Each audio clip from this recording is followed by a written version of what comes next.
तमाम देखने और सुनने वालों को अस्सलाम वालेकुम। दोस्तों, एक नाकाबिल तरदीद हकीकत है कि मौत इस कायनात की वो सच्चाई है जिसको अहले मज़हब तो कुछ बल्कि ला मज़हब भी तस्लीम करने पर मजबूर है। लेकिन इसके बावजूद हमारी इस दुनिया में चंद ऐसे सरफरे अफराद भी गुजरे हैं जिन्होंने अपनी अक्ल अय्यार की मदद से मौत जैसे मुकद्दर को शिकस्त देने की कोशिश की। और जाहिर है कि फितरत के असूल और कानून को तोड़ना तो किसी के बस में मुमकिन ना था, लेकिन इन जुनूनियों की ये कोशिश बिलाखिर उनकी मौत का सबब बन गई। आज की जेर नज़र वीडियो में हम कोशिश करेंगे कि अपने नाज़रीन को दुनिया के इन चंद एक खपती लोगों की इन कोशिशों के बारे में आगाह कर सकें। दोस्तों, आप देख रहे हैं यूट्यूब के इस मुनफरिद चैनल को, लेकिन वीडियो में मज़ीद आगे बढ़ने से कबल इस काबिल तहकीक में शामिल होने वाले नए दोस्तों से हस्ब रिवायत दरख्वास्त है कि वो पहले चैनल को सब्सक्राइब करें। मोअज़्ज़िज़ ख़वातीन व हज़रात, जैसा कि हम जानते हैं कि हज़रत इंसान अपने खालिक की वो मखलूक है जिसको ना सिर्फ दीगर मखलूक़ात के मुकाबले में अक्ल सलीम से नवाजा गया, बल्कि इसे अपनी इस एजाज़ को सच साबित करने के लिए तश्कील कायनात की दावत दी गई। और अगर हम तारीख़ से इंसानियत का मुताला करें तो ये बात खुल कर सामने आती है कि खाक के पुतले ने अपने इस मनसब से इंसाफ करने में भी कोई कसर नहीं छोड़ी और अपनी चंद हज़ार साल हयात मुस्तआरे कायनात के अंदाज़ों को बेनकाब कर दिया, जिनके बारे में चंद सदियों कबल हमारे आबा व अजदाद तस्व्वुर नहीं कर सकते थे। लेकिन इसके साथ साथ हमें कई एक ऐसी शख्सियात भी मिलती हैं जिन्होंने इस इल्मी गौहर को किसी सेहतमंद काम में सर्व करने की बजाय मौत को तस्खीर करने के लिए इस्तेमाल किया, जिनका बारी बारी आपके सामने ज़िक्र रखेंगे। नाज़रीन ग्रामी, एलिज़ाबेथ बैतूरी तारीख़ आलम की वो सफ़ाक औरत थी जिसने हमेशा जवान रहने के लिए 600 से ज़ायद इंसानों को कत्ल किया, क्योंकि इसके बीमार दिमाग में ये खन्नास मौजूद था कि अगर वो किसी नौजवान औरत के खून से गुस्ल करे तो वो मुमकिन हद तक हमेशा जवान रह सकती है। इस जालिम औरत का ताल्लुक़ हंगरी के एक इंतहाई बाअसर ख़ानदान से था, जबकि इसका खावंद भी हंगरी की फ़ौज में एक अफसर था। कहा जाता है कि जिनसी तौर पर एक बदचलन औरत थी और अपने खावंद की गैर मौजूदगी में नौखेस लड़कों को अपनी जिनसी प्यास बुझाने के लिए इस्तेमाल करती थीं, और इसने बाकायदा एक अमला भी भर्ती कर रखा था जो खुफिया तौर पर ऐसे लड़कों को ढूंढ कर लाता। लेकिन जब इसने महसूस किया कि अब बुढ़ापे ने इसके दर पर दस्तखत देना शुरू कर दिया तो इसने हमेशा जवान रहने के नुस्खे तलाश करना शुरू कर दिए, और बिला आखिर उसे किसी ज्योतिषी ने बताया कि अगर वो हफ्ते में एक दफ़ा किसी नौजवान लड़की के खून से गुस्ल करना शुरू कर दें तो वो एक अलवाही जवानी के मुस्तकिल साथ रह सकती हैं।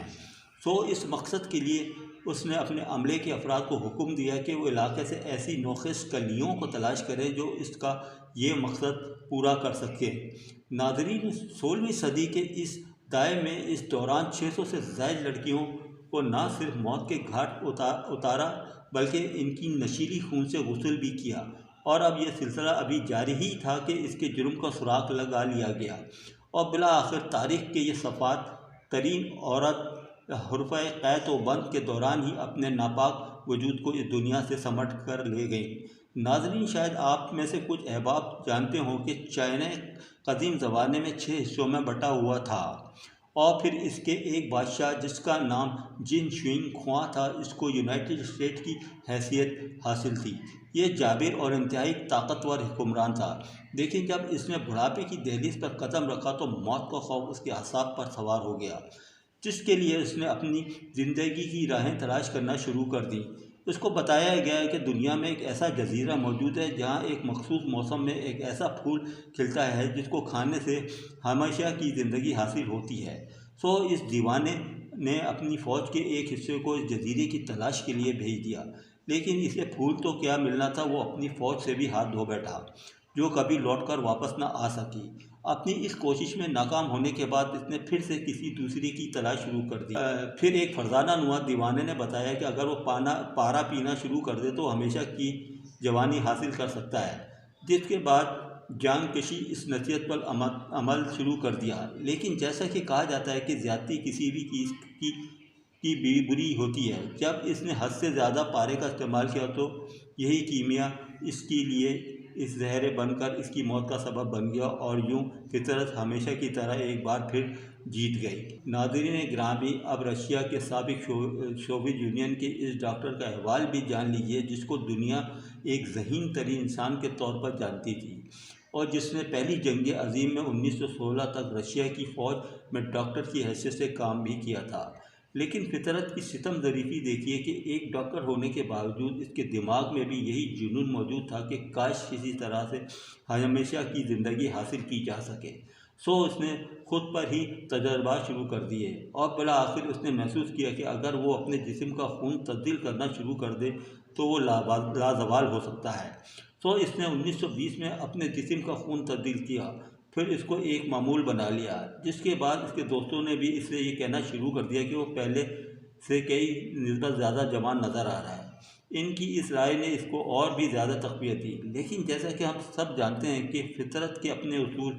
हैं जो अजल हैं, तो वो डॉक्टर जिसका नाम अलेक्जेंडर था आखिरी दफ़ा एक ऐसे तालिब इल्म के खून को अपने जिस्म में मुंतकिल किया जो कि मलेरिया का शिकार था। आखिर यही खून इसकी मौत का सबब बन गया। दोस्तों, पूरी उम्मीद है कि आज की वीडियो आपको पसंद आई होगी। वीडियो पसंद आने की सूरत में इसे लाइक करें, चैनल को सब्सक्राइब करें और अपनी कीमती राय से आगाह करें। बहुत बहुत शुक्रिया।